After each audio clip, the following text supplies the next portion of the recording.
ಕರ್ನಾಟಕ ಸರ್ಕಾರದ ಮಾಜಿ ಸಚಿವ ಗೋಕಾಕ ಕ್ಷೇತ್ರದ ಶಾಸಕರಾದಂಥ ರಮೇಶ್ ಜಾರಕಿಹೊಳಿ ಇವತ್ತು ಬೆಳ್ಳಂಬೆಳಗ ನಮ್ಮ ಕಚೇರಿಗೆ ಭೇಟಿ ಕೊಡ್ತಾರೆ ರೀ. ಯಾಕೆ ನಮ್ಮ ಕಚೇರಿಗೆ ಭೇಟಿ ಕೊಡ್ತಾರೆ ಅಂತೇಳಿ ಯಾಕತ್ತಿರ್ಬೇಕು ನೀವು? ಇಲ್ಲಿ ಕಚೇರಿಗೆ ಭೇಟಿ ಕೊಡೋಕ್ಕಿಂತ ಮುಂಚಿತ ಒಂದು ಸರ್ಕಾರಿ ಕಾರ್ಯಕ್ರಮವಾದ ನಗರೋತ್ಥಾನ ಯೋಜನೆಯಲ್ಲಿ ಘಟಪ್ರಭಾ ಟ್ರಾಫಿಕ್ ಸಮಸ್ಯೆ ಕಡಿಮೆ ಮಾಡುವಗೋಸ್ಕರ ಒಂದು ಬೈಪಾಸ್ ರಸ್ತೆ ಗುದ್ದಲಿ ಪೂಜೆ ಮಾಡ್ತಾರೆ ರೀ. 4,25,00,000 ರೂಪಾಯಿದ ನಗರೋತ್ಥಾನದ ಬೈಪಾಸ್ ರಸ್ತೆ ಗುದ್ದಲಿ ಪೂಜೆ ಮಾಡ್ತಾರೆ. ರಮೇಶ್ ಜಾರಕಿಹೊಳಿ ಘಟಪ್ರಭಾಕ್ಕೆ ಬರಾಕತ್ತಾರಂದ್ರೆ 2 ತಾಸು ಮುಂಚಿತ 100 ಜನ ಕೂತ್ಕೊಳ್ತಾರೆ ರೀ. ಜನಪ್ರಿಯ ಶಾಸಕ ಮತ್ತು ಭಾಳ ಅಚ್ಚುಮೆಚ್ಚಿನ ಶಾಸಕ ಅಲ್ರಿ. ಯಾಕಂದ್ರೆ ಇವತ್ತು ಭಾಳ ರಿಲ್ಯಾಕ್ಸ್ ಮೂಡ್ದಾಗಿದ್ದರು, ಭಾಳ ನಗನಗತಾ ಎಲ್ಲರ ಜೊತೆ ಭಾಳ ಮಾತಾಡಕತ್ತಿದ್ರು. ಅಂದ್ರೆ ಮುಂದೇನೋ ಪ್ಲ್ಯಾನ್ ಹಾಕ್ಯಾರ ಅಂತ ತಿಳ್ಕೊಬೇಕು. ರಮೇಶ್ ಜಾರಕಿಹೊಳಿ ಎಲ್ಲಿ ಕದನ ಇಡ್ತಾರೆ, ಎಲ್ಲಿ ತಾವ ದಾಪಗಾಲ ಹಾಕ್ತಾರೆ, ಅಲ್ಲಿ ಏನೋ ಒಂದು ವಿಶೇಷ ಇರ್ತೈತಿ.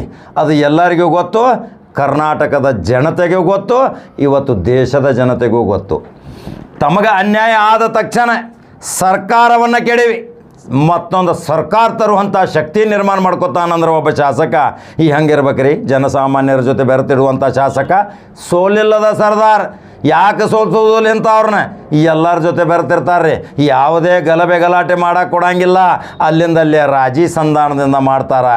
ಇಂಥ ಅಚ್ಚುಮೆಚ್ಚಿನ ಶಾಸಕ ಇವತ್ತು ನಗರೋತ್ಥಾನ ಒಂದು ಯೋಜನೆಯಲ್ಲಿ ಒಂದು 4,25,00,000 ರೂಪಾಯಿದ ಬೈಪಾಸ್ ರಸ್ತೆ ಉದ್ಘಾಟನೆ ಮಾಡೋಕೆ ಬರ್ತಾರೆ, ಗುದ್ದಲಿ ಪೂಜೆ ಮಾಡ್ತಾರೆ.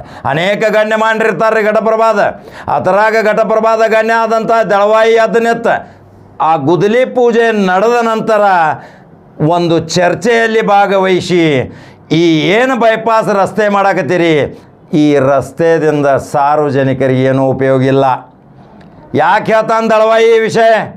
4,25,00,000 ರೂಪಾಯಿ ಮೃತ್ಯುಂಜಯ ಸರ್ಕಲ್ ಘಟಪ್ರಭಾದಿಂದ ಕಾಳಮ್ಮ ದೇವಸ್ಥಾನದ ತನಕ ಡಬಲ್ ರೋಡ್ ಮಾಡಿದ್ರೆ, ಮಾಸ್ಟರ್ ಪ್ಲಾನ್ ಯೋಜನೆ ಮಾಡ್ತಿದ್ರಂದ್ರೆ ಇದೊಂದು ಎಷ್ಟು ಸುಂದರ ಆಗ್ತಿತ್ತು. ಶಾಸಕರಿಗೆ ಭಾಳ ಪ್ರಶಂಸೆ ವ್ಯಕ್ತಪಡಿಸ್ತಿದ್ರು. ಘಟಪ್ರಭಾ ಮೃತ್ಯುಂಜಯ ಸರ್ಕಲ್ದಾಗ ಸಂಜೆ ಮತ್ತು ಬೆಳಿಗ್ಗೆ ನೋಡ್ರಿ ಟ್ರಾಫಿಕ್ ಜಾಮ್. ಪೊಲೀಸರಿಗೆ ತಲೆನೋವಾಗೈತ್ರಿ. ಅನೇಕರು ಎತ್ತೆತ್ತಿ ಎಸ್ ಪಿಗೆ ಫೋನ್ ಮಾಡ್ತಾರೆ. ಎಲ್ಲರೂ ಬಂದು ಮತ್ತು ಇಲ್ಲೇ CPIಗೆ ಹೇಳಿದ ಮೇಲೆ CPI ಏನು ಮಾಡವ್ರಿ ಪಾಪ. ಬಂದು ನೋಡಿದ ತಕ್ಷಣ ಅಲ್ಲಿ ಜನಜಂಗುಳಿ. ಈ ವರ್ತುಳ ಆಕಾರದ ರಸ್ತೆ ತಕ್ಷಣ ಆಗಬೇಕು. ಯಾಕಂದ್ರೆ ಹಳೀ ಘಟನೆಗಳನ್ನ ಹೇಳ್ಕೊತ ಬಂದಿನ್ನ ಅಲ್ಲಿ ಯಾವ ರೀತಿ ವರ್ತುಳ ಆಕಾರದ ಕಟ್ಟಿಗಳು ಇದ್ದವು, ಆ ಕಟ್ಟಿಗಳು ಎಲ್ಲಿ ಮಂಗಮಾಯ ಆಗ್ಯಾವ. ಇದನ್ನು ಅವರ ಅಳಿಯಂದರಾದಂಥ ಅಂಬಿರಾವ್ ಪಾಟೀಲ್ರಿಗೆ ವಿವರಿಸಿ ಹೇಳಿದ್ವಿ. ರಮೇಶ್ ಜಾರಕಿಹೊಳಿ ಅವರು ಬಹಳ ಗಂಭೀರವಾಗಿ ತೆಗೆದುಕೊಂಡು ಇದೇ ಘಟಪ್ರಭಾ ಪುರಸಭೆಯ ಮುಂದೆ ಒಂದು ಜಾಹೀರು ಸಭೆಯಲ್ಲಿ ಒಂದು ಮಾತು ಹೇಳಿದರು. ತಕ್ಷಣ ಘಟಪ್ರಭಾ ಮೃತ್ಯುಂಜಯ ಸರ್ಕಲ್ದಿಂದ ಕಾಳಮ್ಮ ಗುಡಿಯವರೆಗೆ ಮಾಸ್ಟರ್ ಪ್ಲ್ಯಾನ್ ಆಗಬೇಕಂಥೇಳಿ. ಇದರಲ್ಲಿ ಇಚ್ಛಾಶಕ್ತಿ ಬೇಕಾಗಿತ್ತು. ಇಲ್ಲಿಯ ನಗರಸಭೆ ಆಯುಕ್ತ ಪಾಟೀಲರು ಯಾವ ರೀತಿ ಈ ಯೋಜನೆಯನ್ನು ಕೈಬಿಟ್ಟು ಆ ಕಡೆ ಬೈಪಾಸ್ ರಸ್ತೆ ಮಾಡುವಗೋಸ್ಕರ ಯಾವ ಅಲ್ಲಿ ಯೋಜನೆಗಳನ್ನ ರೂಪಣೆ ಮಾಡಿದರು ಒಂದು ಯಕ್ಷ ಪ್ರಶ್ನೆ. ಯಾವ ಈ ಪಾಟೀಲ್ಗೆ ಏನು ಒತ್ತಡಿತ್ತು, ಈ ಚೀಫ್ ಆಫೀಸರ್ಗೆ ಯಾರ್ದು ಪ್ರಭಾವ ಇತ್ತು, ಇಲ್ಲಿ ಮುಖ್ಯ ರಸ್ತೆಯಲ್ಲಿ ಜನಜಂಗುಳಿ ಆಗುವಂಥ ರಸ್ತೆಯನ್ನು ಬಿಟ್ಟು ಇದೇ ನಮ್ಮ ಪುರಸಭೆಯ 4,25,00,000 ರೂಪಾಯಿ ಆ ರಸ್ತೆ ಮಾಡುವುದು ಅವಶ್ಯಕತೆ ಏನಿತ್ತು ಅಂತ ಶಾಸಕರಿಗೆ ಅದೇ ಸಭೆಯಲ್ಲಿ ಎದ್ದು ನಿಂತು ದಳವಾಯಿ ಅರ್ಭಟಿಸಿದಾಗ ಶಾಸಕರಲ್ಲಿ ಏನು ಮಾತಾಡ್ತಾರೆ ನೋಡ್ರಿ. ಇದನ್ನು ತಕ್ಷಣ ಮಾಡಬೇಕು. ಘಟಪ್ರಭಾದ ಜನಸಂಖ್ಯೆದ ಭಾಳ ಎತ್ತರ ಹಾಕೋತ ಹೊಂಟೈತಿ. ಅನೇಕ ಬಡಾವಣೆಗಳು ತಯಾರಾಗಕತ್ತಾವ. ಇಲ್ಲಿ ಪ್ರಾಥಮಿಕ ಆರೋಗ್ಯ ಕೇಂದ್ರದ ಬಗ್ಗೆನೂ ದಳವಾಯಿ ಗಮನ ಸೆಳಿತಾನೆ. ಬಡಬಗ್ಗರ ಭಾಳ ಅದಾರ ರೀ. ಇಲ್ಲಿ ಬಡಬಗ್ಗರಿಗೆ ಉಚಿತ ಚಿಕಿತ್ಸೆ ಸಿಗಬೇಕು, ಉಚಿತ ಚುಚ್ಚುಮದ್ದು ಸಿಗಬೇಕು, ಅನೇಕ ಮೂಲಭೂತಗಳ ಸೌಲಭ್ಯಗಳು ಸಿಗಬೇಕು. ಇಲ್ಲಿ ಮೃತ್ಯುಂಜಯ ಸರ್ಕಲ್ದಿಂದ ಕಾಳಮ್ಮ ಗುಡಿವರೆಗೆ ಮಾಸ್ಟರ್ ಪ್ಲ್ಯಾನ್ ಆಗತ್ತಿತ್ತಂದ್ರೆ ಎಷ್ಟು ಸುಂದರ ಕಾಣ್ತಿತ್ತು ರೀ. ಅದು ಯಾಕೆ ನಮ್ಮ ಚೀಫ್ ಆಫೀಸರ್ ತೆರೆಯಾಗ ಬರಲಿಲ್ಲ? ಇದನ್ನು ಹೋಗಿ ಅಲ್ಲಿ ಯಾವ ರೀತಿ ತಪ್ಪು ಕಲ್ಪನೆಗಳನ್ನು ಕೊಟ್ಟು ಈ ಯೋಜನೆಯನ್ನು ಬಿಟ್ಟು ಈ ಯೋಜನೆಯನ್ನು ತೆಗೆದುಕೊಂಡಿದ್ದು ಒಂದು ನಿಗೂಢ. ಇದರ ಬಗ್ಗೆ ಘಟಪ್ರಭಾದ ಸಂಘಟನೆಗಳು ಘಟಪ್ರಭಾದ ನಾಗರಿಕ ಸಂಘಟನೆಗಳು, ಘಟಪ್ರಭಾದ ವೈದ್ಯಕೀಯ ಸಂಘಟನೆಗಳು, ಪ್ರಬಲ ಹೋರಾಟಗಾರರು ಯಾವ ರೀತಿಯನ್ನು ಕಾರ್ಯಕ್ರಮ ಹಾಕೋತೀರಿ ಏನು ನಾವು ಕಾದು ನೋಡ್ತೀವಿ. ಸುದ್ದಿ ಎಷ್ಟು ಖಡಕ ಬಿತ್ತರಣೆ ಮಾಡಿದರೂ ಸಹಿತ ಈ ದಪ್ಪ ಚರ್ಮಕ್ಕೆ ಯಾಕೆ ಎಚ್ಚರ ಆಗುವತ್ತು ಅನ್ನೋದು ವಿಚಾರ. ಯಾಕಂದ್ರೆ ಘಟಪ್ರಭಾ ಮೃತ್ಯುಂಜಯ ಸರ್ಕಲ್ದಲ್ಲಿ ಸಾಯಂಕಾಲ ಮತ್ತು ಬೆಳಿಗ್ಗೆ ತಿರುಗಾಡಲಾರದಂಥ ಪರಿಸ್ಥಿತಿಗಳು, ಅಲ್ಲಿ ವರ್ತುಳ ಆಕಾರದ 4 ಕಡೆಯ ದಿಕ್ಕಿನ ಸುಂದರ ಒಂದು ಮೃತ್ಯುಂಜಯ ಸರ್ಕಲ್ ಆಗಬೇಕು. ಪಕ್ಕದ ಶಿಡ್ಯಾನ್ ನೋಡ್ರಿ, ರಕ್ಷಿ ನೋಡ್ರಿ, ಎಷ್ಟೆಷ್ಟು ದೊಡ್ಡ ಸರ್ಕಲ್ ಆಗ್ಯಾವ. ಅವು ಗ್ರಾಮ ಪಂಚಾಯತಿ ವ್ಯಾಪ್ತಿಯಾಗದಾವ. ಇದು ಪುರಸಭೆ ಆಗೈತಿ, ಇನ್ನು ನಾಳೆ ನಗರಸಭೆ ಆಕೈತಿ. ಇದೇ ರಮೇಶ್ ಜಾರಕಿಹೊಳಿ ಇದನ್ನು ಮಹಾನಗರ ಪಾಲಿಕೆನೂ ಸಹಿತ ಮಾಡುವಂಥ ತಾಕತ್ತು ಹೊಂದಿದಾಗ, ಅವರ ಅಳಿಯಂದಿರು ಸಹಿತ ಅಭಿವೃದ್ಧಿ ಯೋಜನೆಯಲ್ಲಿ ದಾಪಗಾಲ ಹಾಕುತ್ತಿರುವಾಗ ಈ ಯೋಜನೆಯನ್ನು ಯಾಕೆ ಕೈ ಬಿಟ್ಟರು ಅನ್ನೋದು ಜನ ಸ್ವಲ್ಪ ಮುನಿಸಿಕೊಂಡ್ರು. ಇವತ್ತು ನಮ್ಮ ಜೊತೆ ಚರ್ಚೆ ಮಾಡೋಕೆ ಬಂದ್ರಿ. ನಾವು ಹೇಳಿದ್ದೀವಿ ಇದನ್ನು ಶಾಸಕರಿಗೆ ಮನವರಿಕೆ ಮಾಡಿ ಕೊಡ್ತೇವೆ. ಈ ಯೋಜನೆ ಭಾಳ ಇಂಪಾರ್ಟೆಂಟ್, ಸಾರ್ವಜನಿಕರಿಗೆ ತೊಂದರೆ ಭಾಳ ಆಗತೈತಿ. ಇದರ ಬಗ್ಗೆ ಒಂದು ಹೊಸ ಸ್ಕೀಮ್ ತಯಾರು ಮಾಡಿ ವಿಶೇಷ ಅನುದಾನ ಶಾಸಕರು ತರಬೇಕಂತೇಳಿ ನಾವು ಒತ್ತಡ ಮಾಡಿದಾಗ ಶಾಸಕರು ಅದಕ್ಕೆ ಸಕಾರಾತ್ಮಕ ಉತ್ತರ ನೀಡಿದರು. ಅದು ಕೆಲಸ ಪ್ರಾರಂಭ ಮಾಡ್ತೀವಿ. ಆದರೆ ಇಲ್ಲಿ ಎಲ್ಲರ ಕೇಂದ್ರ ಬಿಂದು ಆದ ದಳವಾಯಿನ ಮುಖ ನೋಡಕತ್ರ ಎಲ್ಲರೂ. ದಳವಾಯಿ ಇವತ್ತು ಮಾತಾಡಿದ್ದ ನಿಜಕ್ಕೂ ಸತ್ಯಾಂಶದಿಂದ ಕೂಡಿದ್ದಿತ್ತು. ಇದು 4,25,00,000 ರೂಪಾಯಿ ಅನವಶ್ಯಕವಾಗಿ ಆ ರಸ್ತೆಗಿಂತಲೂ ಘಟಪ್ರಭಾ ಮೃತ್ಯುಂಜಯ ಸರ್ಕಲ್ದಿಂದ ಕಾಳಮ್ಮ ಗುಡಿವರೆಗೆ ಮಾಸ್ಟರ್ ಪ್ಲ್ಯಾನ್ ಡಬಲ್ ರೋಡ್ ಆಗ್ತಿತ್ತಂದ್ರೆ ಎಷ್ಟು ಸುಂದರ ಕಾಣ್ತಿತ್ತು ಘಟಪ್ರಭಾ. ನೆರೆ ಇಲ್ಲೇ ನಾಗನೂರು ಕಳ್ಳೊಳ್ಯಾಗ ನೋಡ್ರಿ ಎಂಥವು ಇನ್ಕಮಿಂಗ್ ಔಟ್ ಗೋಯಿಂಗ್ ರಸ್ತೆ ಆಗ್ಯಾವ. ಸದಲ್ಗದಾಗ ನೋಡ್ರಿ, ಇದು ಹುಕ್ಕೇರಿ ಕ್ಷೇತ್ರದಾಗ ನೋಡ್ರಿ, ಇನ್ನು ಗೋಕಾಕ ನಗರದಾಗ ಹೆಂಗಾಗೈತಿ ಹಂಗೆ ಘಟಪ್ರಭಾ ನಗರದಾಗೂ ಆಗುತ್ತಿತ್ತು. ಇದನ್ನು ಶಾಸಕರು ಭಾಳ ಗಂಭೀರವಾಗಿ ತಗೊಂಡಾರ. ಆವಾಗ ಎಲ್ಲರೂ ಈ ದಳವಾಯಿ ಒಂದು ಮಾತು ಎತ್ತಿದ ತಕ್ಷಣ ಎಲ್ಲರೂ ಬೆಂಬಲ ವ್ಯಕ್ತಪಡಿಸಿದರು. ಕೊನೆಗೆ ವಾಪಸ್ ಬರುವಾಗ ನೇರವಾಗಿ ನಮ್ಮ ಸ್ಟುಡಿಯೋಕ್ಕೆ ಬರ್ತಾರೆ. ನಮ್ಮ ಸ್ಟುಡಿಯೋಕ್ಕೆ ನಾವು 35 ವರ್ಷದ ಸ್ನೇಹಿತದ ಇತಿಹಾಸವನ್ನು ಅಲ್ಲಿ ಯಾವ ರೀತಿ ಅವರು ಎಷ್ಟೊಂದು ರಿಲ್ಯಾಕ್ಸ್ ಮೂಡ್ದಿಂದ ಮಾತಾಡ್ತಾರೆ. ಎಷ್ಟು ಚಂದ ಮಾಡಿದೆ ಸ್ಟುಡಿಯೋ, ಎಲ್ಲ ಪ್ರತಿ ಕೊಠಡಿಗಳನ್ನ ಅಡ್ಡಾಡ್ತಾರೆ, ಪ್ರತಿಯೊಂದು ಬಂದು ನೋಡ್ತಾರೆ. ಒಳ್ಳೆ ತರನಾಗಿ ಭಾಳ ಚಂದ ಹೇಳಾಕತ್ತಿ. ಭವಿಷ್ಯಗಾರ ಆಗಿದಿ. ಕಾರ್ನಿಂದ ಇಳಿದ ತಕ್ಷಣ ಏನಪ್ಪ ಭವಿಷ್ಯಗಾರ ಅಂದರು. ನಮ್ಮ ಭವಿಷ್ಯ ನಿಖರ ಐತಿ, ನಮ್ಮ ಭವಿಷ್ಯ ಸತ್ಯದಿಂದ ಐತಿ. ನಾವು ಏನು ಪ್ರಿಡಿಕ್ಷನ್ ಮಾಡಿದ್ದೀವಿ ಕರ್ನಾಟಕ ರಾಜ್ಯದ ಪ್ರತಿ ಅಂಕಿ ಸಂಖ್ಯೆಗಳ ಕ್ಷೇತ್ರದ ಆಧಾರದ ಮೇಲೆ ಪ್ರತಿಯೊಂದು ವಿವರವಾಗಿ ಪ್ರಶಂಸನೀಯವಾಗಿ ಶಾಸಕರು ಹೇಳಿದ ನಮಗೆ ಎಷ್ಟು ಖುಷಿ ಆತ ಗೊತ್ತ್ರಿ. ಶಾಸಕರು ನಮ್ಮ ರೀಡಿಂಗ್ ರೂಮ್ಗೆ ಬರ್ತಾರೆ, ಕಂಪ್ಯೂಟರ್ ಸೆಕ್ಷನ್ಗೆ ಬರ್ತಾರೆ, ಅಲ್ಲಿ ನಮ್ಮ ಡಿಬೇಟ್ ಸೆಂಟರ್ಗೆ ಬರ್ತಾರೆ.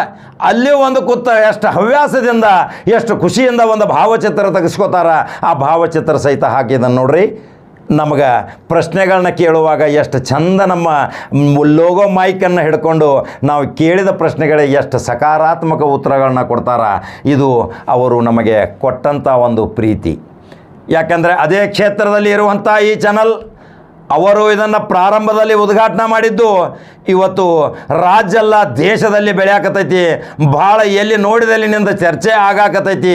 ಎಷ್ಟೊಂದು ಶಾಸಕರು ಬರಾಕತ್ತಾರೆ ನಿನ್ನ ಕಡೆ ಅಂಥೇಳಿ ಅದನ್ನು ಎಷ್ಟು ಪ್ರಶಂಸನೀಯವಾಗಿ ಹೇಳಿದ್ದನ್ನು ತೋರ್ಸಾಕತ್ತಾನ ನೋಡ್ರಿ. ಈಗ ಕರ್ನಾಟಕ ರಾಜ್ಯದಾಗ ಇನ್ನು ರಾಜಕೀಯ ಧ್ರುವೀಕರಣ ಆಗೋದು, ಇದೇ ಜಾರಕಿಹೊಳಿ ಸಾಮ್ರಾಜ್ಯನ ಕಟ್ಟಿ ಹಾಕೋ ಸಲುವಾಗಿ ಏನೇನು ತಯಾರಿ ಮಾಡಾಕತ್ತಾರ, ಆ ತಯಾರಿಗಳು ಎಲ್ಲ ವಿಫಲ ಆಗ್ತಾವೆ. ಆ ವಿಫಲ ಆಗೋ ಸಲುವಾಗಿ ನಾವು ಕಳೆದ 3 ದಿನದ ಹಿಂದೆ ಒಂದು ವಿಡಿಯೋ ಮಾಡಿದ್ದೀವಿ. ಇವತ್ತು ಜನ ಬೆಂಬಲ ನೋಡ್ರಿ ರಮೇಶ್ ಜಾರಕಿಹೊಳಿ ಹಿಂದೆ. ಅವರ ಅನೇಕ ಕಾರ್ಯಕರ್ತರು, ಅನೇಕ ಗಣ್ಯಮಾನ್ಯರು, ಅನೇಕ ವ್ಯಾಪಾರಸ್ಥರು, ಅನೇಕ ವೈದ್ಯಕೀಯ ವೃತ್ತಿಯವರು, ಅನೇಕ ಸಮಾಜ ಕಾರ್ಯಕರ್ತರು, ಅನೇಕ ವಕೀಲರು ಸಹಿತ ಎಲ್ಲ ತಮ್ಮ ಕೆಲಸಗಳನ್ನ ಬಿಟ್ಟು ಆ ಗುದ್ದಲಿ ಪೂಜೆ ಕಾರ್ಯಕ್ರಮಕ್ಕೆ ನೂರಾರು ಜನಸಂಖ್ಯೆಯಲ್ಲಿ ಬಂದು ಅಲ್ಲಿ ನಿಂದಿರ್ತಾರಂದ್ರೆ ಇದು ರಮೇಶ್ ಜಾರಕಿಹೊಳಿ ಮೇಲೆ ಇಟ್ಟಂಥ ಪ್ರೀತಿ ಅಲ್ರಿ. ಅವರ ಜೊತೆಗೆ ಭೀಮಗೌಡ ಪಾಟೀಲ್ ಸಾಮಾಜಿಕ ಕಾರ್ಯಕರ್ತ, ರಮೇಶ್ ಜಾರಕಿಹೊಳಿ ಅವರ ಆಪ್ತ ಸಹಾಯಕ, ತುಕಾರಾಮ ಕಾಗಲ್ ಆಪ್ತ ಸಹಾಯಕ, ಅವರ ಜೊತೆ ನಾನು ಅನೇಕ ಮಾರ್ಗದರ್ಶನದ ಅನೇಕ ಸಲಹೆ ಮುಖಾಂತರ ಯಾವ ರೀತಿ ಇನ್ನು ಕ್ಷೇತ್ರದಲ್ಲಿ ಯಾವ್ಯಾವ ಕಾರ್ಯಕ್ರಮಗಳನ್ನ ಹಾಕೋಬೇಕನ್ನೋದು ಕೂಲಂಕುಷವಾಗಿ ಹೇಳಕ್ಕೆ ಹೋದಾಗ ಎಷ್ಟೊಂದು ಗಮನದಿಂದ ಅದನ್ನೆಲ್ಲ ತೆಗೆದುಕೊಂಡ್ರಿ. ಇದನ್ನು ಶಾಸಕರ ಜೊತೆ ಚರ್ಚೆ ಮಾಡ್ತಾನಂತ ಹೇಳ್ಯಾರ.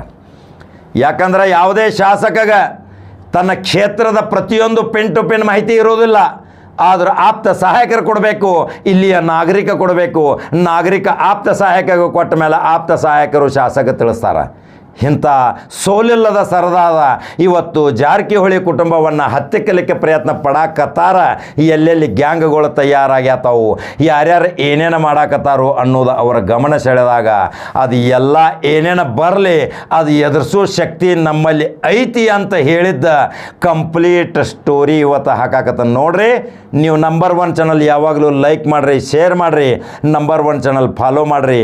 ಮತ್ತು ಬೇರೆ ಸುದ್ದಿ ಕಾಕ ರಮೇಶ್ ಜಾರಕಿಹೊಳಿ ಹೇಳಿದಂಗೆ ಭವಿಷ್ಯಗಾರ ಅಂತ ಏನು ಹೇಳಿದಾರೆ ಇವತ್ತು ಬಿರುದು ಕೊಟ್ಟಾರ, ಅದೇ ಭವಿಷ್ಯಗಾರ ಮತ್ತೊಂದು ಸುದ್ದಿ ತೊಗೊಂಬರ್ತಾನ. ನಮಸ್ಕಾರ.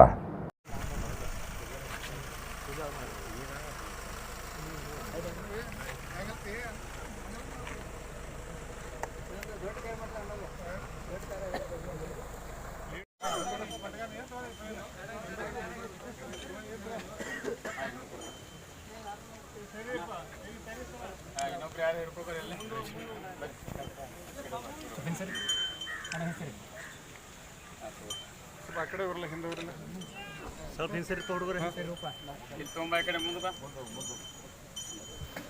ಹರ ಓಂ ಸದ್ಯೋ ಜಾತಂದ್ರ ಬಜ್ಜಾಮಿ ಸದ್ಯೋ ಜಾತಾಯ ವೈ ನಮೋ ನಮಃ ಭವೆ ಭವೆ ನಾತ್ರ ಭವೆ ಭವಸ್ಮಾಂ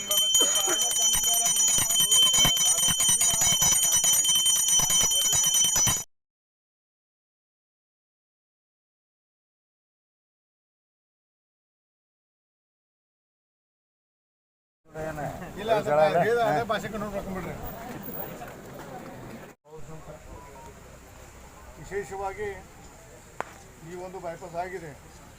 ಹೇಳಿದ ಪ್ರಕಾರ ಇದು ಕಬ್ಬು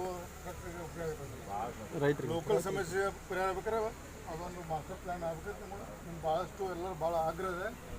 ನಾನು ಮಾಡ್ತಾ ಮಾತು ಕೊಟ್ಟಿದ್ದೇನೆ.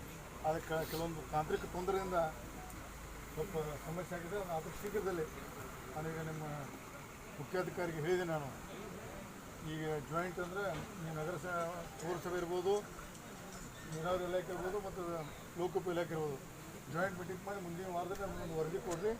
ಅದ್ರ ತಕ್ಷಣ ವರ್ಕ್ ಸ್ಟಾರ್ಟ್ ಮಾಡಿ ಏನು ತಾಂತ್ರಿಕ ತೊಂದರೆಯಿಂದ ಕೆಲವೊಂದು ಅಂಗಡಿಗಳು ತೆಗೆದು ಲೋಕಲ್ ಅವ್ರು ನಮ್ಮವ್ರು ಅದಾರ.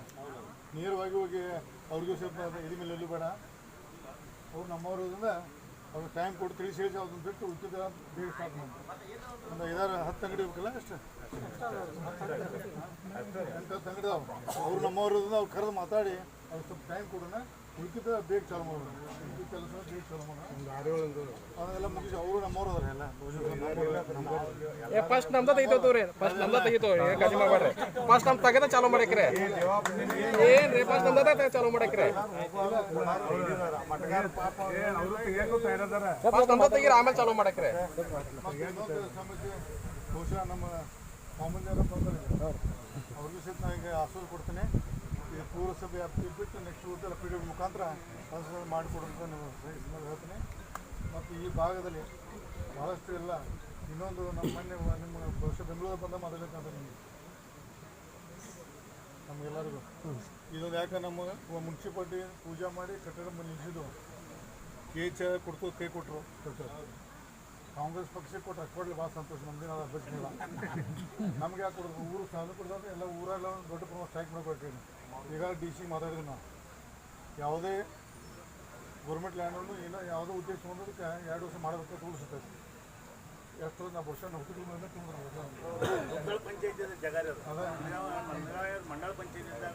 ಅದೇ ನಮ್ಗೆ ಭಾಳಷ್ಟು ಅದು ಮಾಡಲಿ. ಅವ್ರಿಗೆ ಡೆವಲಪ್ಮೆಂಟ್ ಮಾಡಿದ್ರೆ ನಮ್ಮದೇ ಅಭ್ಯಂತರ ಆಗಿಲ್ಲ. ಬಹುಶಃ ವೈದ್ಯರು ಓದಿಲ್ಲ ಬಹುಶಃ ನಾವು ತಿಳ್ಕೊಟ್ಟಿದ್ದೀವಿ. ಅದು ಹೆಗಡೆ ಎಲ್ಲ ಬೇಡ ನಮಗೆ. ನಾವು ಇವರು ಕಳಿಸಿದ್ದು ಒಂದು 2,000 ಮುನ್ಸಿಪಾಲ್ಟಿಗೆ ಮತ್ತು ಹಾಸ್ಪಿಟ್ಲಿಗೆ, ಸ್ಕೂಲಿಗೆ ಕೆಲವೊಂದು ಜನ ಬಿಟ್ಟು ಅಂದಾಗ ಒಪ್ಕೊಂಡ್ರು. ಅವ್ರು ಮುಂದೆ ಏನು ರಾಜಕಾರಣ ಅಂತ ಗೊತ್ತಿಲ್ಲ, ಅದು ಒಪ್ಪಿಲ್ಲ. ನಾನು ಮೊನ್ನೆ DC ಮಾತಾಡಿದ ಶಿವಾಪುರಕ್ಕೆ ಒಂದು ಇಂಡಸ್ಟ್ರಿಯಲ್ ಸೈಟ್ ಮೇಲೆ ವಿಸಿಟ್ ಮಾಡಾಗ ನನಗೆ ಘಟಪ್ರದಲ್ಲಿ ಭಾಳ ಸಮಸ್ಯೆ ಇದೆ. ಹಾಸ್ಪಿಟಲ್ ಬೇಕಾಗಿಲ್ಲ, ಒಂದು ಸ್ಕೂಲ್ಗಳು ಬೇಕಾಗಿಲ್ಲ.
ರೀಲ್ ಬರ್ರಿ ಚಪ್ಪಲ್